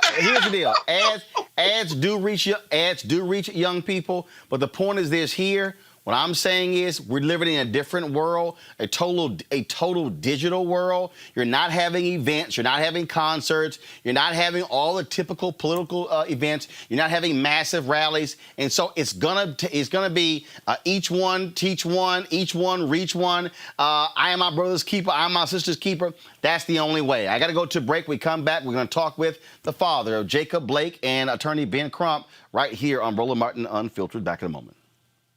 You want to support Roland Martin Unfiltered? Be sure to join our Bring the Funk fan club. Every dollar that you give to us supports our daily digital show. There's only one daily digital show out here that keeps it black and keep it real as Roland Martin Unfiltered. Support the Roland Martin Unfiltered daily digital show by going to RolandMartinUnfiltered.com. Our goal is to get 20,000 of our fans contributing $50 each for the whole year. You can make this possible. RolandMartinUnfiltered.com. As our community comes together to support the fight against racial injustice, I want to take a second to talk about one thing we can do to ensure our voices are heard. Not tomorrow, but now. Have your voices heard in terms of what kind of future we want by taking the 2020 census today at 2020census.gov? Now, folks, let me help you out. The census is a count of everyone living in the country. It happens once every 10 years. It is mandated by the U.S. Constitution.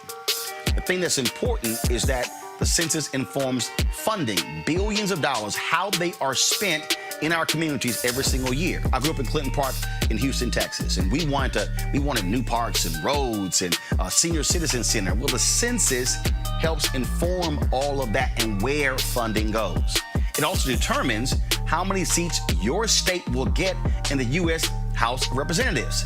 Young black men and young children of color are historically undercounted, which means a potential loss of funding for services that helps our community. Folks, we have the power to change that. We have the power to help determine where hundreds of billions in federal funding go each year for the next 10 years. Funding that can impact our community, our neighborhoods, and our families and friends. Folks, responses are 100% confidential and can't be shared with your landlord, law enforcement, or any government agency. So please take the 2020 census today. Shape your future. Start at 2020census.gov. All right, so a lot of y'all are always asking me about some of the pocket squares that I wear. Now, Robert don't have one on. Now, I don't particularly like the white pocket squares. I don't like even the silk ones. And so I was reading GQ magazine a number of years ago, and I saw this guy who had this pocket square here, and it looks like a flower. This is called a shibori pocket square. This is how the Japanese manipulate the fabric to create this sort of flower effect. So I'm going to take it out and then place it in my hand so you see what it looks like. And I said, man, this is pretty cool. And so I tracked down, it took me a year to find a company that did it. And so they make these about 47 different colors. And so I love them because, again, as men, we don't have many accessories to wear, so we don't have many options. And so this is really a pretty cool pocket square. Now, what I love about this here is you saw when it's in the pocket, you know, it gives you that flower effect like that. But if I wanted to also, unlike because if I flip it and turn it over, it actually gives me a different type of texture. And so therefore it gives me a different look. So there you go. So if you actually want to get one of these shibori pocket squares, we have them in 47 different colors. All you got to do is go to RolandSMartin.com/pocket squares. So it's RolandSMartin.com/pocket squares. All you got to do is go to my website and you can actually get this. Now, for those of you who are members of our Bring the Funk fan club, there's a discount for you to get our pocket squares. That's why you also got to be a part of our Bring the Funk fan club.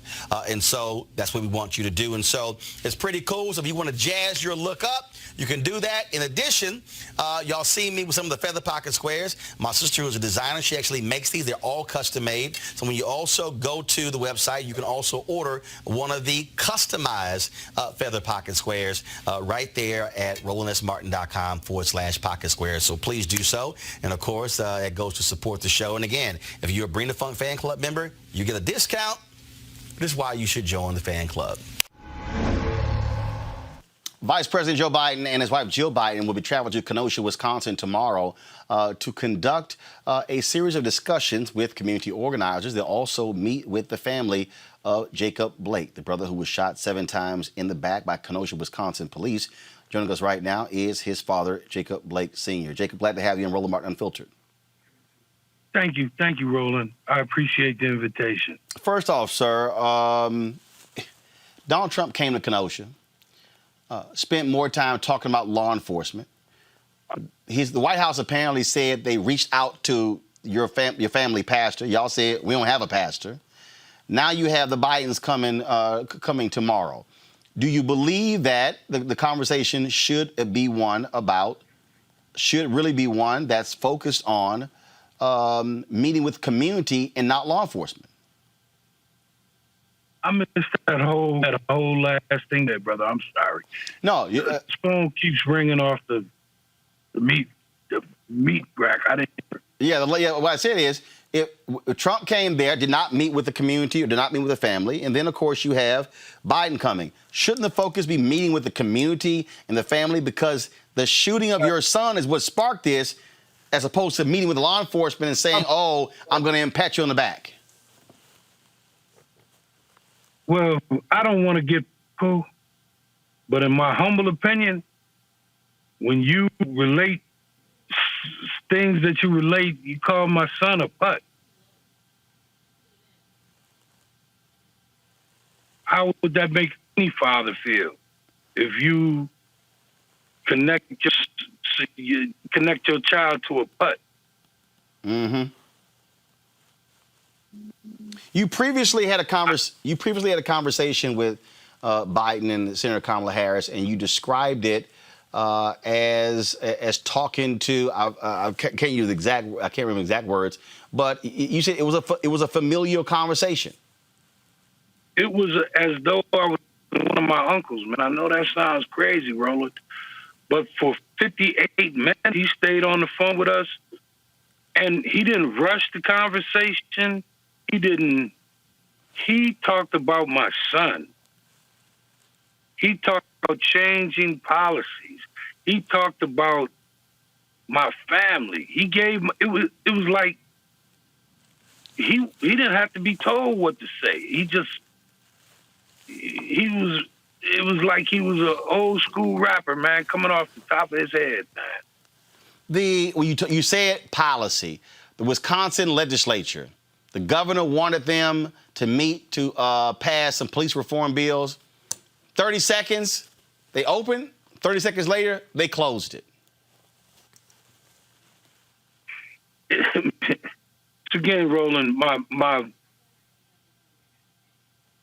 my comments are not going to be political because all I care about is my son. Mm-hmm. At this particular time, now when my son gets out of the woods and I'll make political statements and I'll make sure I call the 06 and tell him. Indeed. How is he doing? How is he doing physically? He's doing better, brother. He's doing better. And I appreciate you asking because some kind of way his health is being lost in a circle. They're not, it's like they don't even register what they've done to mine. Earlier, he was handcuffed. Have they removed those handcuffs? He was shackled, bed. Now, the boy is paralyzed the waist down, but he was shackled to the bed by his right leg. I've never been so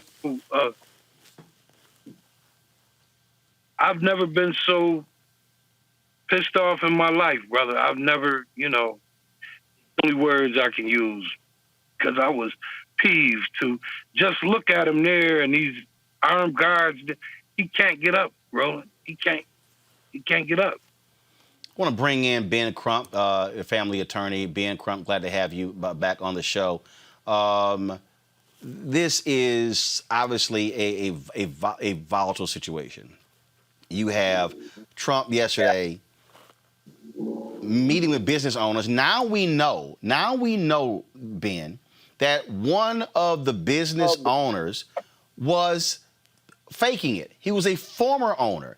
A actual store owner who owned the building did not want to meet with Donald Trump. So the previous owner, that's fraud. And I told people, I said, I don't trust that those are the people standing with Trump are actually store owners. I'm not surprised, Roland Martin, and it's an honor to be on with you again.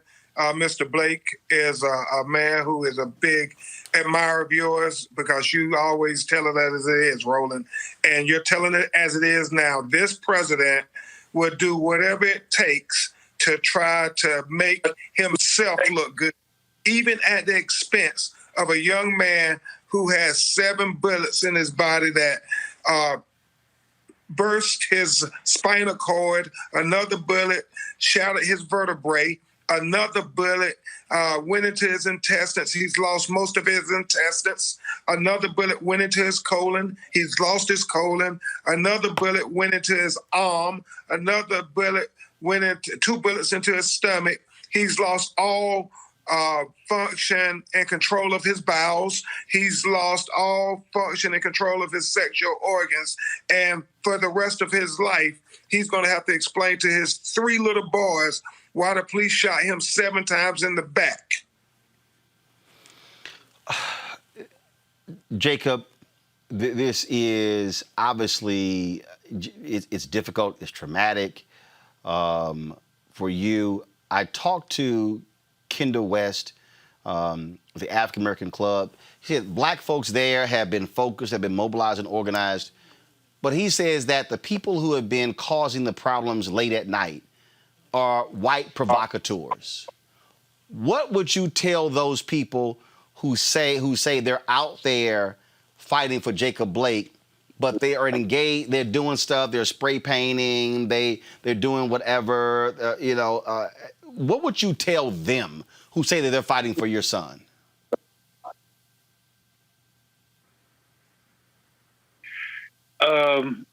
You can't be fighting for my son if you're doing any violence. If you're tearing up or destroying, you can't be doing it for my son, because no blessings come from that. No blessings at all. I call for peace here in Kenosha. And I make no mistake, I call for peace, but not forgive that officer for shooting my son 7 times in his back. I did not forgive the system that is set up for them and the system that is set up for us. I don't forgive anybody for anything. Now, I may believe in an eye for an eye and a tooth for a tooth.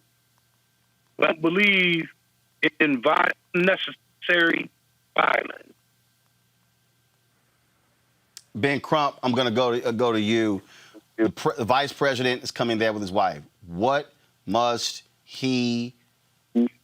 you say to him? But more importantly, what must he do in speaking to this nation as it relates to this case as well as others?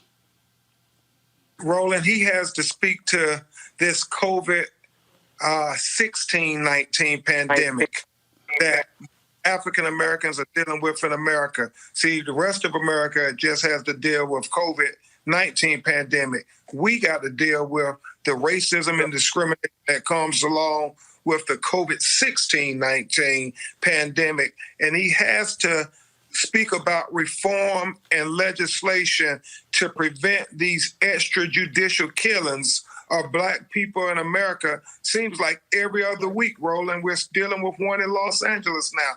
I mean, there's a hashtag happening quicker than we can keep up. So when he's talking to Jacob Blake Sr. and his family about justice for Jacob, encompassing in that should be justice for George Floyd, for Breonna Taylor, for Ahmaud Arbery, for Dijon Kinsey, for all of these people who have been killed unnecessarily and unjustified, because we dispute what Attorney General Barr says when he says there's no systematic racism in policing in America. It is evidence after evidence, body after body. And that's the last question I have for you, Jacob Blake Sr.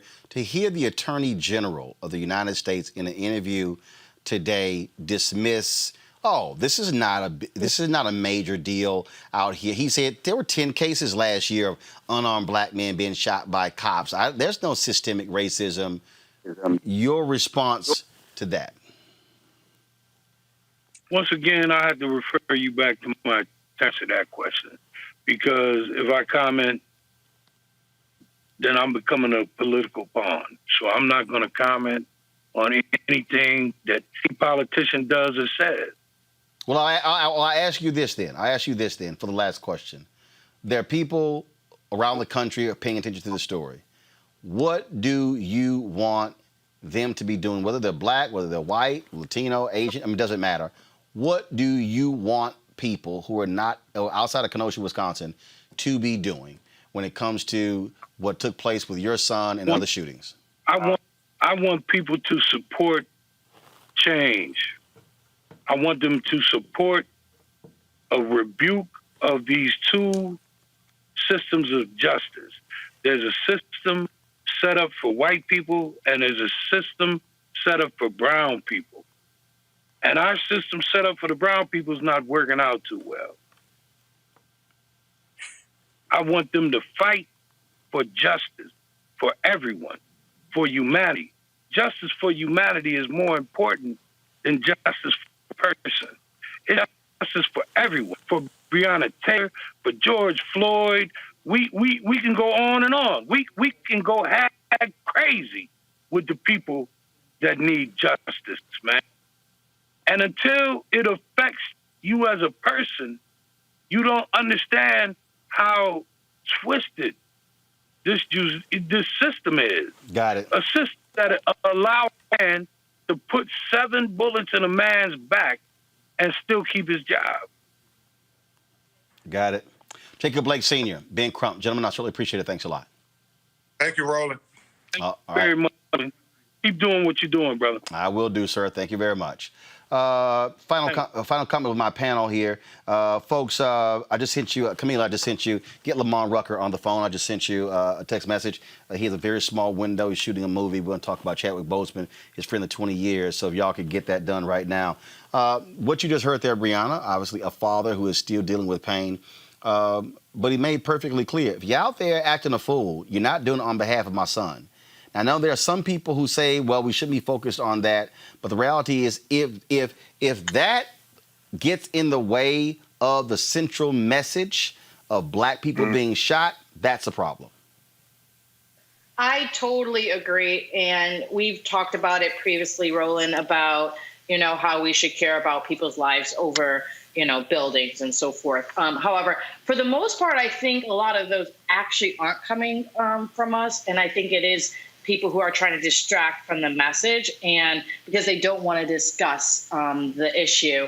And honestly, there's been 198 judges appointed, but 0 of color. That's the bias. It's a green light for this violence, and we need to change it. Very, very happy that on that South Carolina stage, Biden promised for a black woman to be a Supreme Court justice. We need change. We need more appointments because they've been steadily playing chess as we've been playing checkers. And what they care about more than anything is those judges. And so we need to get really equipped legally in what we want and get our people ready into these positions. Because, they compromise and they change on this or that. But one thing, they may hate Trump. But what he did was give them their judges. Yep. And so things like Roe v. Wade, is now under attack. And that's because they've been trying to set up the people to change the laws while we're just saying, okay, well, we'll have this elected official who lies to us and everything else. We need to do it through judges. And the reality is Democrats don't spend lots of time on judges, Roberts, and they should. Absolutely. Robert, you're muted. Boy, if I did that. Yeah, if you look at what happened during the apartheid regime in South Africa, the way that that they stayed in power was through the judiciary system by entrenching the legal system in a way that's biased towards the former majority. And the reason that people are rioting and looting, as we said, is because there's been nothing done on the legal or from the legislative aspect. There is no difference in policy today than the day that Mr. Blake was shot. There are no officials who have resigned. There's no law on the books that's changed. So instead of addressing or paying attention to those riots, that's looting, pay attention to what the underlying cause is. All of us need to understand that change can be affected on the local level. We like to talk a lot about Trump and about what's going on the federal level, but those state and local officials are the ones who can make immediate changes, and we have to keep the fire to them in the state legislatures and on the local level, where we can change those city council people, those aldermen, the mayors, the police chiefs. That's where we can make change. Folks, we've been trying to connect with our good friend Lamont Rucker for the last couple of days regarding the passing of his dear friend Chadwick Boseman. He's been shooting a movie. We are catching him right now in the middle of, right before he's going back to shoot. Lamont, glad to have you on the show. Chadwick was your man for 20 years. Lamont, are you there? All right, looks like his video froze. Lamont, are you there? I'm here. There we go. Just go ahead. We'll just roll with your audio. Don't worry about the video. Right. Just share your thoughts about your good friend of 20 years, Chadwick Boseman. Yeah, man. Just a dynamite brother. I mean, I think you already heard from a couple people just talking about how completely heartbroken we really are, man. There's so many thoughts to share, and when there's a friendship of that long, and when you've known somebody from when we were all kind of in the trenches, thugging it out, you know, broke actors in New York, just paying our dues, putting our work in. And, you know, you're always happy for your peers, man, who can finally start making their dreams come true. And for him to have the meteoric rise that he had, I mean, there really is nobody that was more deserving. Been rooting for this brother ever since I laid eyes on him, man. You know, we've been trained by a lot of the same people. So even just spiritually, philosophically, you know, ethically, artistically, we've got a lot of things in common, you know. So, you know, we're brethren in many different ways, you know what I'm saying? So, yeah, it tears you up to know that selfishly we want him to still be with us because we know the genius that was still yet to be unleashed, you know what I'm saying? We would have all been blessed by and benefited from, but also it just pains you because, you know, of the pain that he was in and the fact that that powerlessness really, really hurts, that you really couldn't save him and even support him. And you just want to be able to love your brothers through it, man. And, you know, so it's tough to keep together sometimes when, you know, you got to really accept the fact that you're never going to see him again in the same way. We're playing a video right now when he went back to Howard University. Guys, pull the audio up. This is in 2017, his first visit back to Howard since he had graduated. And, man, the students just went crazy when he walked out. And he just ate it up. He was just, I mean, he was feeling it and was just blown away by their reaction. Yeah, I bet. I mean, you know, what greater pride than for one of your own, right, to come back, especially after, you know, doing the work that he did that was so impactful. I mean, you know, when so many other people finally knew that this guy was even here, you know, he just took this thing by storm, man. He just grabbed this industry by the throat and did it with such beauty and class and grace, man. You know, I mean, he really is just the epitome of what I love about us, man, what I love about black people, what I love about black men, what I love about myself, what I love about you, what I love about my father, you know what I'm saying? What I love about, you know, just how powerful and beautiful and magnificent we are, man. He really did his duty to serve that work, to serve that legacy, and to represent his alma mater, his hometown, and, you know, just the essence of what black excellence is really about, man. I couldn't be prouder to call him my brother, man. I miss him dearly. He walked with a certain swagger. One of the things we were talking about, and here's the deal. Chadwick Boseman was not a heartthrob. What I mean by that is when people talk about, oh my God, how they view actors. I mean, and he wasn't. And he was, and his deal is, but he operated in a different way in terms of how he presented himself. And it took him longer than some other people. But when he hit, he hit. And we don't remember him as, Chadwick Boseman, the heartthrob. We remember him really for just these nuanced roles, these historical figures, this energy that he brought to those characters. These real life characters, and obviously the Black Panther fictional, but that's what also we remember him for that. Yeah, I mean, again, that just speaks to the quality of his training, you know, the power and beauty of his spirit. He didn't have to rely on, I mean, he's a handsome brother, but he didn't have to rely on that. That wasn't his point of entry, you know. You know, as many compliments as I might, you know, get about my physical attributes or whatever, my desire and my hard work has always been about doing strong quality work. It's about the quality, not the quantity, not the aesthetics, you know, none of that mess, man. So it's you know, it's really about the stuff that really matters. And that's what he focused on. And that's what our work is about. That's what we all believe in. So I'm glad that his legacy is standing on his brilliance and his inner beauty, not just the outer beauty.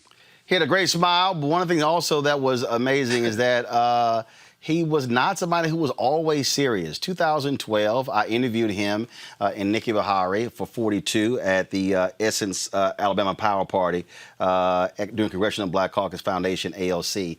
I was going through all of my video archives, and I remember that we were dancing next to each other, but I did not realize that one of our camera folks was there with us. And I'm going through my videos, and I come across this video here of us on the dance floor, him, Nikki Bahari, and just kicking it. And that's the thing. I mean, what people don't realize, they only see that particular character, but the reality is, Chadwick loved to have fun and didn't mind just letting it down and enjoying himself. Yeah, beautiful spirit, man. Yeah, man, I can see his smile right now. Yeah, thanks for having me with you, man. Love you, brother. Lamont Rucker, I appreciate it, Lamont. I know we're working on the movie there. Man, keep it up. Love you dearly. We'll talk to you soon. My man. Indeed. So we appreciate that, Lamont Rucker sharing it with us. Let me thank our panel, Scott Bolden, Robert, as well as Brianna. Thank you so very much for joining us for today's show, folks. We're going to end the show this way. In a second, I'm going to play that interview with Nikki Bahari and Chadwick Boseman for the movie 42. Tomorrow, I'll have for you the interview that I did with him for the movie Get On Up, where he played James Brown. And so, guys, get that video set up. If you want to join our Bring the Funk fan club, your dollars make it possible for us to do this show, for us to be able to present the kind of content that you're not going to find anywhere else. If you want to join our Bring the Funk fan club, you can give via Cash App, PayPal, Venmo. You can also mail it in. That's important because, again, we are about you, representing our people and our interests in everything that we do. Cash App is $RM Unfiltered, PayPal.me/R Martin Unfiltered. You have Venmo.com/RM Unfiltered. You can send a money order to New Vision Media, NU Vision Media, Inc., 1625 K Street Northwest, Suite 400, Washington, D.C., 2006. Our goal is to get 20,000 of our fans to be members of our fan club. We're over 11,000 right now, so we want you to become the latest one. Tomorrow, I'll read some of the people who have sent us checks, and so please, we want you to do that. Also, go to vote.org to remember, check your registration and get ready. And, of course, fill that census out, census2020.gov. We'll end the show. Again, this is my interview 8 years ago with a very young Chadwick Boseman and Nikki Bahari promoting the movie 42, where he played Jackie Robinson. I'll see you guys tomorrow. All right, well, first off, you are playing iconic figures. This is not a normal movie when you talk about playing Mr. and Mrs. Jackie Robinson. So talk about that. What does it mean for you to be able to step into these roles? I think for me, stepping into these roles sort of allows you to see the role model within yourself. You know, like the people that we're playing are synonymous with or parallel to like Barack and Michelle. And when you actually envision yourself having that same sense of grace and dignity and fortitude, you start to discover things within yourself. I think that that's why it's an important project for young people to see, you know? I mean, for me, you know, I think Jackie Robinson taught us how to be successful, taught us how to show respect, show us how to be men, show us how to fight. How to be black and beautiful. How to be black and beautiful, stylish. And so just getting the opportunity, I think that's one of the great things about being an actor that I love. You know, as an actor, maybe you didn't study to be a doctor, but you can be a doctor in a film or on TV, and maybe you didn't play baseball, but I get to go to spring training for 3 or 4 months and learn from pros how to play baseball. And so just getting that opportunity to live that and be that and embody it and allow that to inform my own life, I mean, that's the reason why you do the job. Clearly, we are living in an age where you have the first, in terms of the first black president, breaking down these type of barriers. You're portraying a couple who had to deal with being the first. What about having to go back into history, being able to tell this generation that you might have thought it was difficult for President Obama to deal with being the first, That ain't nothing compared to what Jackie Robinson and Rachel Robinson had to deal with. I think that the situation, I think that what we're doing is not making comparisons so much as saying and bearing witness to the fact that nothing is insurmountable. Like anything that you're facing, you can actually overcome with support and diligence and, you know, a sense of yourself. I think that's what we're saying ultimately. Well, it's definitely topical. You know, Jackie Robinson is topical because of Obama. It's the perfect time to do it. You know, it's the perfect time to do it during a campaign season. Perfect time to do it while, you know, things are not as easy for him as a candidate as they are for other people. And so I think, you know, although playing president, being the president and having to have that responsibility, seeing how the little things were such a big deal. You know, going to, you know, a lunch counter, going into a Jim Crow bathroom or a water fountain, and even just playing baseball, something that seems small, like how that is such a big deal, lets you know how far we've come. I mean, that's what it means to me. Well, I'll tell you, I've done some stuff for the Jackie Robinson Foundation, speaking to their scholars. I got a chance to do some stuff for Rachel Robinson, and so we certainly look forward to 42. And we also tell everybody, just like we supported Red Tails, just like we supported Jump in the Broom, on my show, even though it's a political show, we spend lots of time making sure our audience understands one of the reasons why we have to support films that tell our stories, because if we don't, bottom line is we know what's going to happen when that next project comes around and somebody says, we remember the last movie. And so we look forward to it, and we'll do all we can to push it as well. We appreciate it. Thanks a lot.